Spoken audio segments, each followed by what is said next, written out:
Hello, BookTube. Well, as you might be able to tell from the stark lighting in this video, it's a pretty dim day. It's pretty dark and gray. It's not cold, but it's been rainy on and off all day, and it's predicted to stay this way all night. Uh, Not good for walks, and not good for my poor little bean, who is just depressed. She can't bear to stop looking at her mortal enemy, rain, but she doesn't want to either. So this is one of those grim days where there's no light anywhere in the place. There's still mail, though, so I have a little bit of a dark cloud hanging over me as well because I just recently got an extra bit of work. It's not anything like in the last couple of months I've had two monster surprise deadlines that came on me out of nowhere and were more work than the imposers of those deadlines had any right to expect that one person could do, much less in the time that that person was given. I did it in both cases, and one of those cases I hope that I will be amply rewarded down the line. That's the freelance world; all rewards are down the line.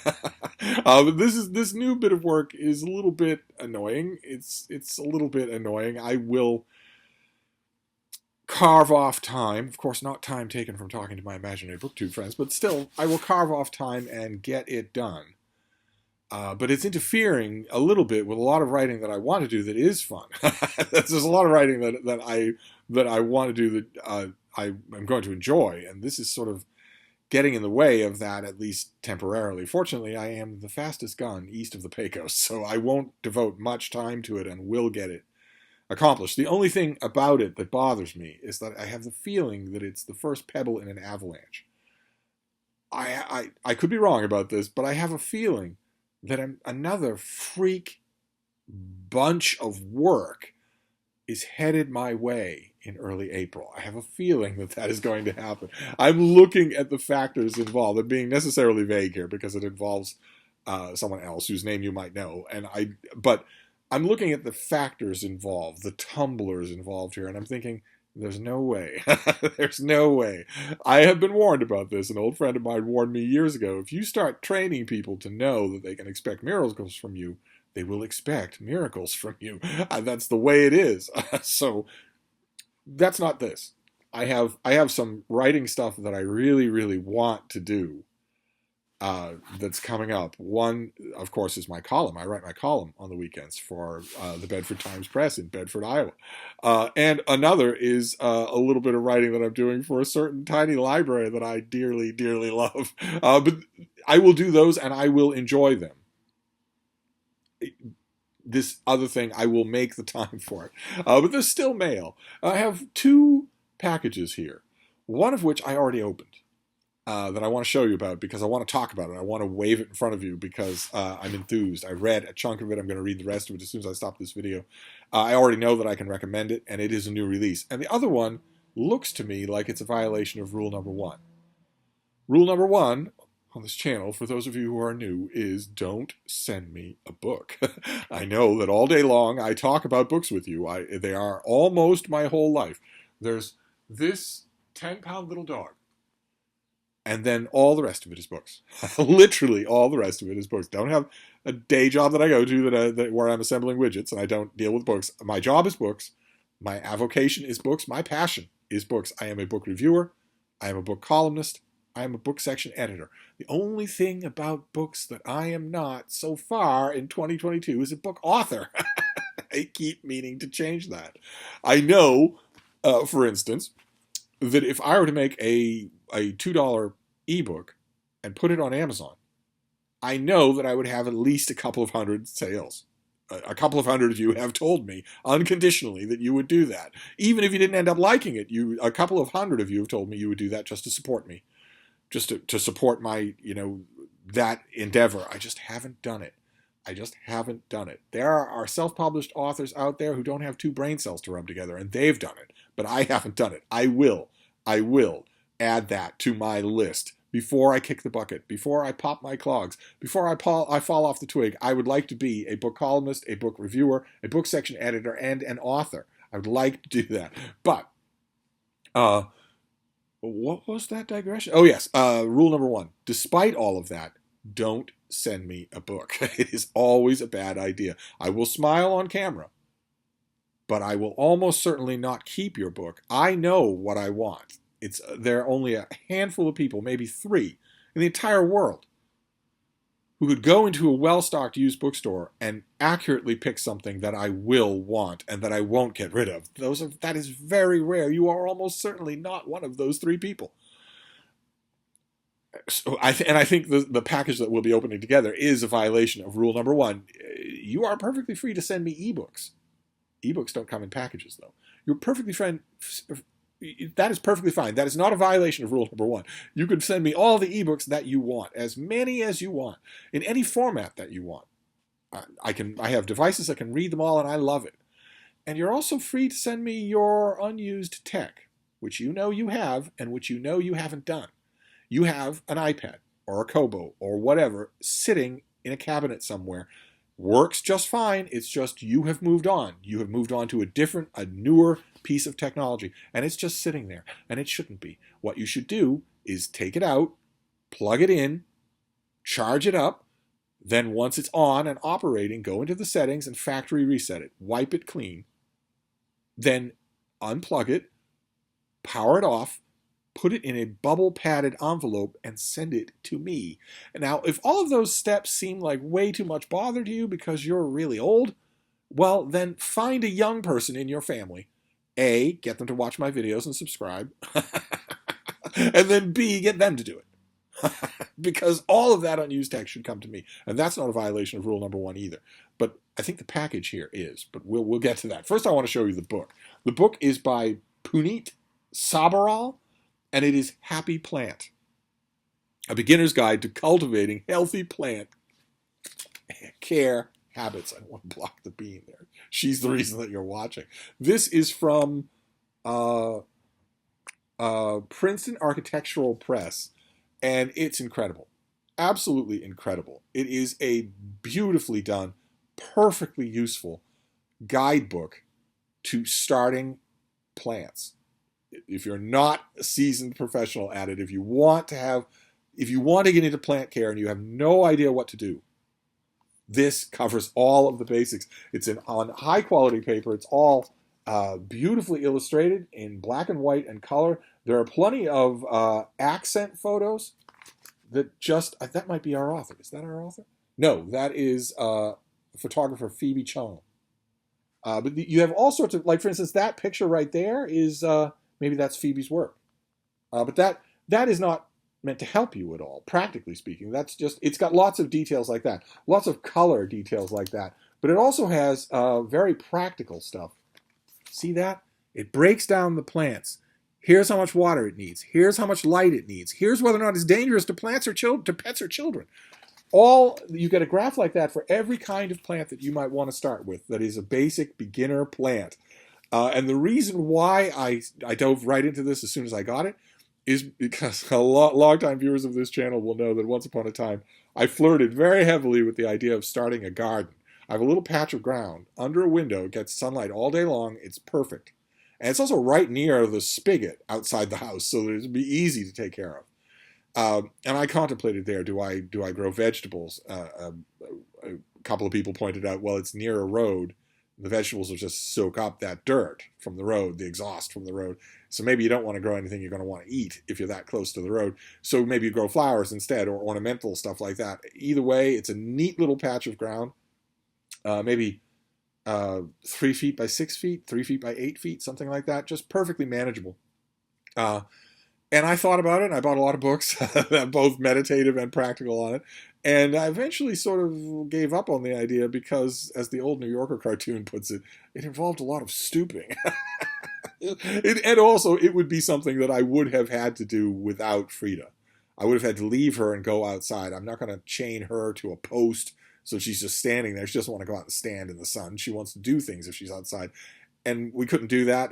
So I couldn't do that with her. It's not like, my old girls, they were perfectly happy to just go outside and stand around when they were older because they didn't feel like walking. But she likes to be out and doing things. There are lots of people whose posture she needs to correct. Then I thought, well, that's not the only kind of plant care. You could use containers. You could have plants inside. and take care of them and learn. At least that's by proxy gardening. At least you would learn a little bit of the feel of what it's like. And this book is all about that. It's all about houseplants that you keep inside in pots. I can do that without any stooping. So I want to read you the pub sheet that I got. I wish that we'd open this on camera, but I want to read you the pub sheet. I also want to recommend the book. I've only read half of it so far, but if you're in the same position as I am, where you don't have a long history with gardening and would like to play around with plants anyway, oh my! So let's see here.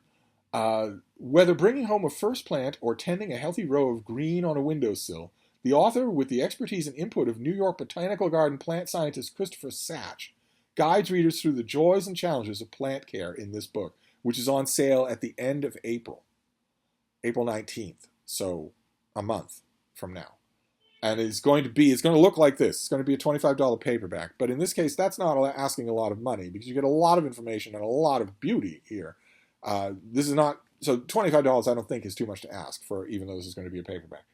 This comprehensive visual guide to plant care is packed with illustrations and hand drawings, color photography, and accessible infographics to help plant owners build their houseplant parenting confidence with ease. And that's exactly what I need. That's exactly what I need. I have all the confidence in the world in dog parenting. I know more about that than anyone who has ever existed in the history of the world. I know more about it than anyone who's on Earth right now. I have all the confidence in the world about that, even if you were to give me a real problem case. A very nervous dog. The only dogs I can't handle are the ones who are wired wrong, where their neurology is bad, which unfortunately the way dogs are bred can happen. You can get a dog who simply hardwired cannot be fixed. They can still be cared for, but it's a long journey if you want to do that. But otherwise, I've had just recently a dog who was insane. Completely insane. I handled that just fine. Right now, I have an absolutely wonderful dog.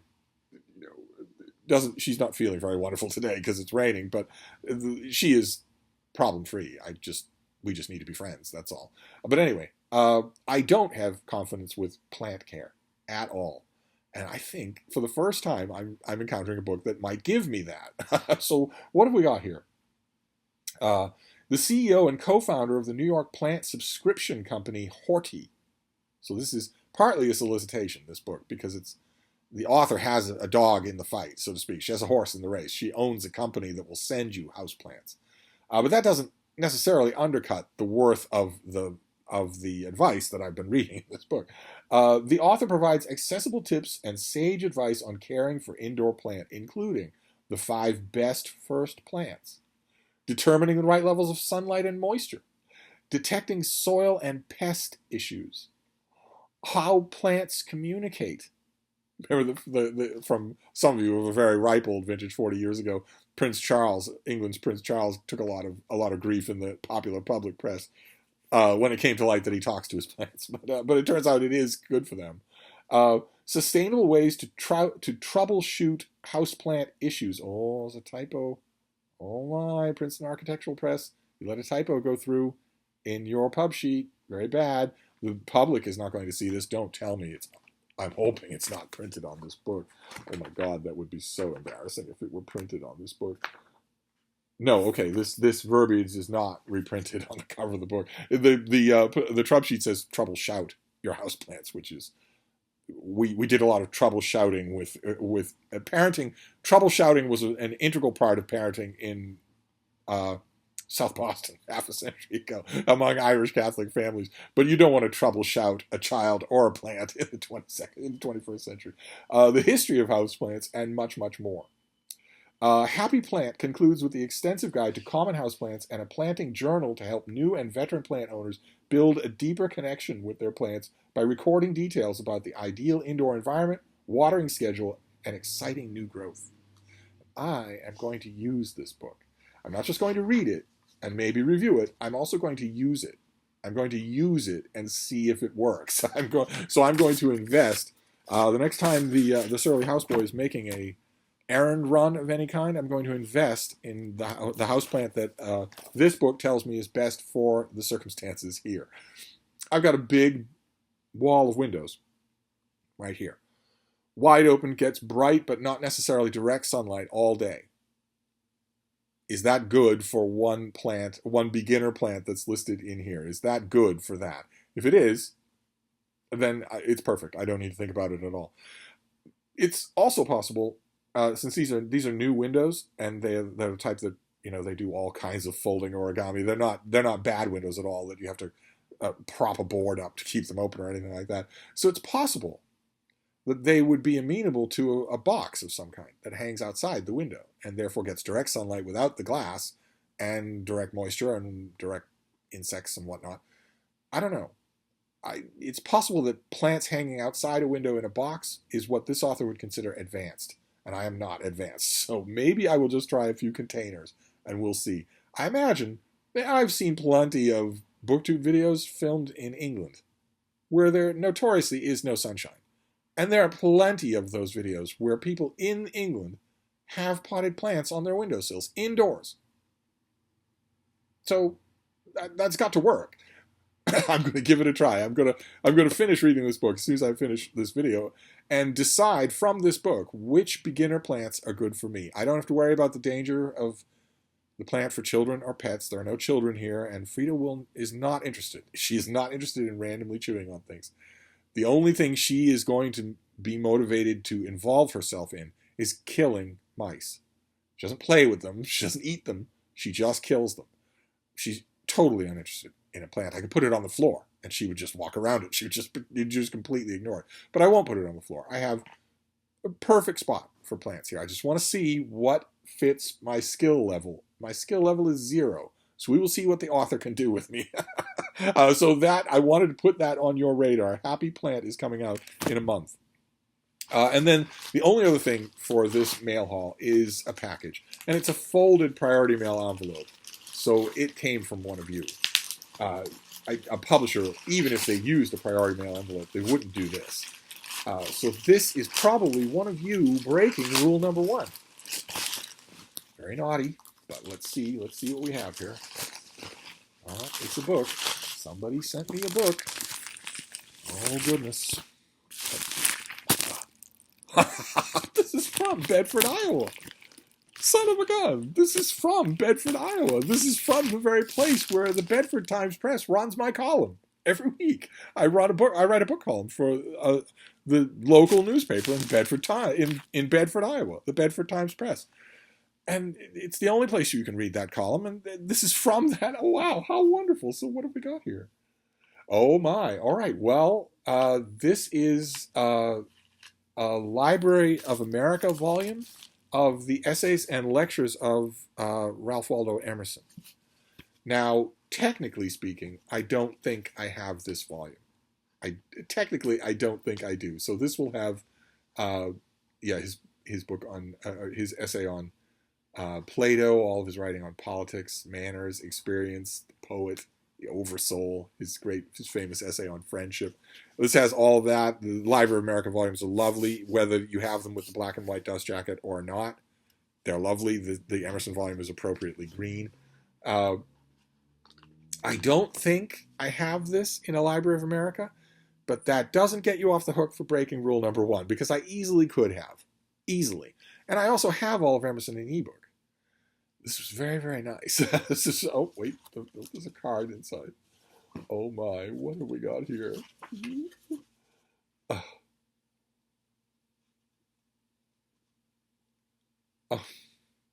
Oh goodness. Well, if you're watching, if the person who sent this is watching, according to their little note, they sent me this book in thanks for my column. How incredibly nice. That is wonderful. That is absolutely wonderful to be thanked in such a way that a grateful reader sends me a book. That is lovely. I will treasure it for that reason. But I don't want it to be too much encouragement because it usually doesn't work out this well. That is wonderful that a reader in Bedford, Iowa liked my column so much they felt compelled to send a book.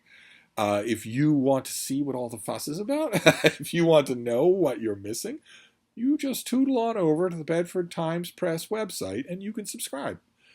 you will get the paper on your doorstep every week, no matter where in the United States you live. And although you'll find it hard-pressed to find much of interest in there if you're not from Taylor County, it's all local stuff, you will get my column, which is decidedly not local, which has moved at least one reader to send me a gift. How wonderful.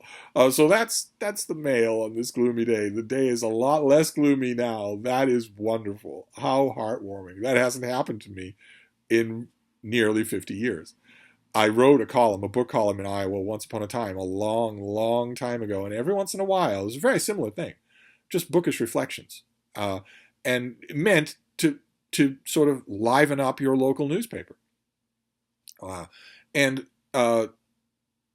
that happened a few times back then, where people would read that column, realize after a few weeks or a few months, boy, I really enjoyed this. I've enjoyed it so much that I've clipped these columns out and I have a little folder going of them. Maybe I should send the author something, as a token of appreciation. The paper's not that expensive. That happened a few times, but this is the first time it's happened in almost half a century. How incredible. How absolutely incredible. So now I'm extra motivated to write my column this weekend. Fantastic. But anyway, those are your two books. We have Emerson in the Library of America, and we have Happy Plant, a guide to your first house plant that I am going to use. I'm not just going to read it and review it. I'm going to use it and see if it works. So I'm going to wrap this up. That is the mail on this very, very gloomy Saturday. I don't know that there'll be any more mail today, but I'm always wrong about that. A lot of times there's a different driver on Saturday, and so there's a ninja delivery late at night, and I don't see it until the next morning. If there's mail tomorrow, there'll be mail tomorrow. There'll be sunlight tomorrow. That's the important thing. But I'm going to wrap this up and try and console my baby. But I'll be back. Thank you, BookTube.